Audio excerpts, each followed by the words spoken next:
Welcome to this explainer. So, today we are diving headfirst into the raw power of the ultimate walkaway.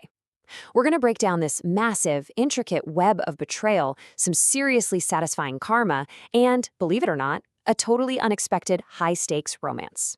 We're tracking the journey of a guy who takes the ultimate revenge on a cheating partner. And he doesn't do it by shouting or throwing a massive fit, but by just walking away completely, only to stumble right into the arms of someone far, far more powerful. You know, the core philosophy that really drives our main character, Shenmue, is this incredibly blunt lesson passed down directly from his mother. She told him, "There is no shortage of women in the world. If one betrays you, replace her." And honestly, that quote perfectly sets the stage for the cold, highly calculated way he handles the conflict that kicks off our whole story. He doesn't hesitate for a second. He operates strictly on this principle, establishing a rock-solid boundary right from the jump. So, I really want you to consider this. What actually happens when you brutally expose your cheating girlfriend, completely drop the mic, and then just disappear? Well, this explainer dives into the exact fallout of that scenario. We're plunging right into the intense drama of Shenmue's bold escape and the absolute chaos he leaves behind.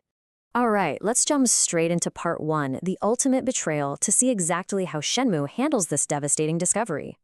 Okay, let's break down the anatomy of a literal perfect ghosting.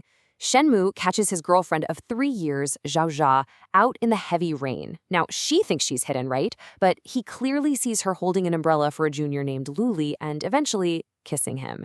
But Shenmue doesn't run up and confront her. He doesn't scream, he doesn't demand answers.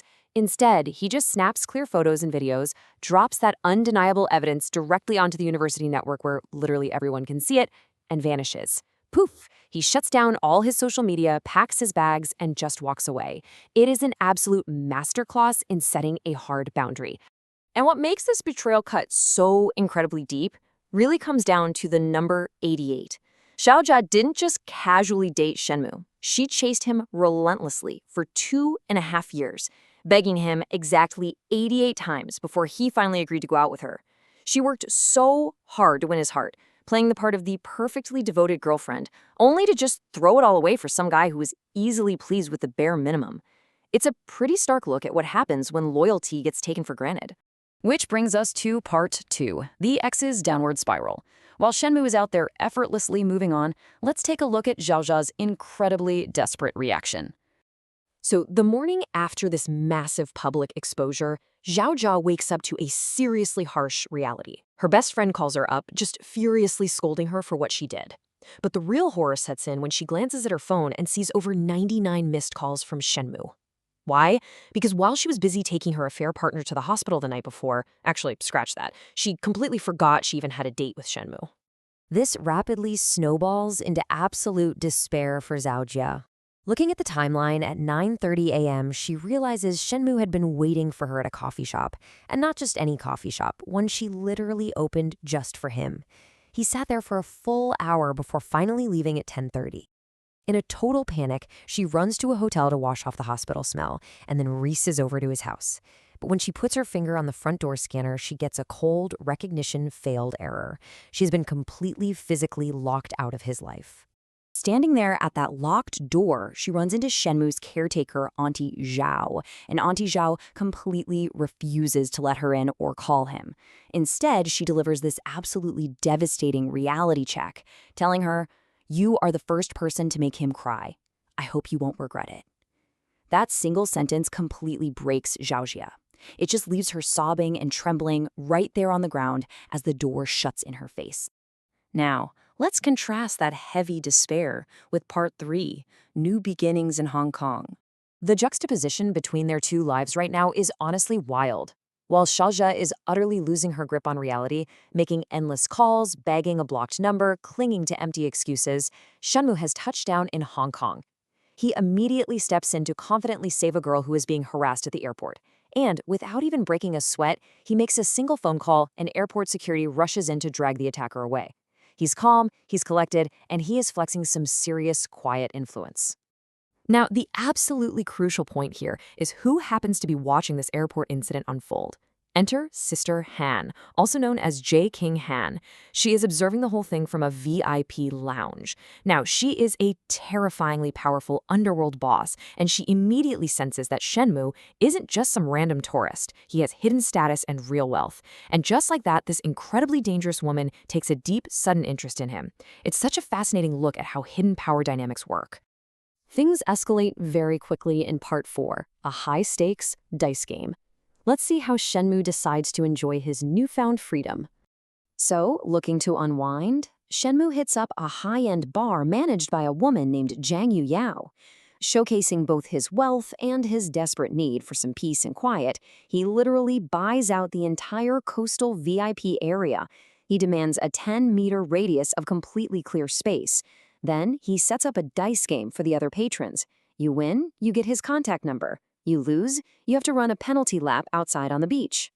Now watch how this plays out because it's brilliant. Shenmue is basically unbeatable. He easily rolls 3 ones, turning everyone else away. But then Sister Han steps up to the table. In a total power move, she doesn't just roll her dice, she stacks all 3 of them perfectly vertically so that only a single one is visible on the very top. It's an undeniable flex of skill. She wins the game, scores his number, and her friends excitedly realize that Shenmue's newly broken heart is ripe for the taking. This takes us right into Part 5, Road Trip Romance, where the dynamic between Shenmue and Sister Han shifts almost instantly. On a road trip out to a manor for a little get-together, we see a completely different side of this fearsome boss. Shenmue is suffering from car sickness in the back of a white Range Rover. Sister Han actually thoughtfully stops the car to get him honey polo lemon tea and medicine. When he falls asleep and his head is about to knock against the window, she gently catches his head and lets it rest right in her palm, her own heart racing the entire time. When he finally wakes up, they bond intimately over a shared appreciation for the scent of sandalwood perfume. The terrifying underworld boss has suddenly become the soft, caring nurse. And this perfectly highlights the total paradox of her character. We see her tender, almost nervous care for Shenmue. But mere moments later, when a rebellious young guy named Xiaoyan tries to act tough with her, a single cold glare from Sister Han literally paralyzes him with fear, like he is terrified of her to his absolute core. The contrast between how softly she treats Shenmue and how the rest of the world views her is just wild to see. Finally, let's look at Part 6, the final mic drop, where both Shenmue and Sister Han handle their loose ends with extreme prejudice. So, back at the university, Zhao Jia is still in total denial. She actually makes a desperate public post claiming that cheating rumors are false and that her relationship with Shenmue is stable. But Shenmue sees this and he isn't having any of it. He publicly annihilates her narrative on the university forum, commenting directly, "I am currently single. I posted those photos myself." He tags her, he tags the guy she cheated with, and he leaves absolutely zero room for doubt. It is a flawless, brutal mic drop. But while Shenmue is dropping mics online, there's a much more dangerous twist happening in the background in Hong Kong. Shenmue finds out from a friend that he was actually being stalked by men hired by a jealous rival. But strangely, those stalkers just vanished. So the real question is, who made them disappear? The answer, of course, is Sister Han. Acting as Shenmue's brutal, invisible shield, she takes these stalkers down into a dark basement. She personally interrogates them, completely disgusted that they secretly photographed Shenmue. She erases all the photos and discovers they were sent by Liu Ruchin, a jealous rival. Totally unfazed by his family's immense wealth, she immediately vows to confront the powerful Liu family elders herself, just to ensure Shenmue is never bothered again. Shenmue, who is completely unaware of this whole basement interrogation, gets a phone call from his sister, Shen Xingyu, and she finally connects the dots for him, dropping a massive bombshell. She reveals that his new romantic interest, J. King Han, is actually the untouchable head of the Guo family. She is a woman who holds a level of power and influence in the underworld that no ordinary person could ever dream of challenging.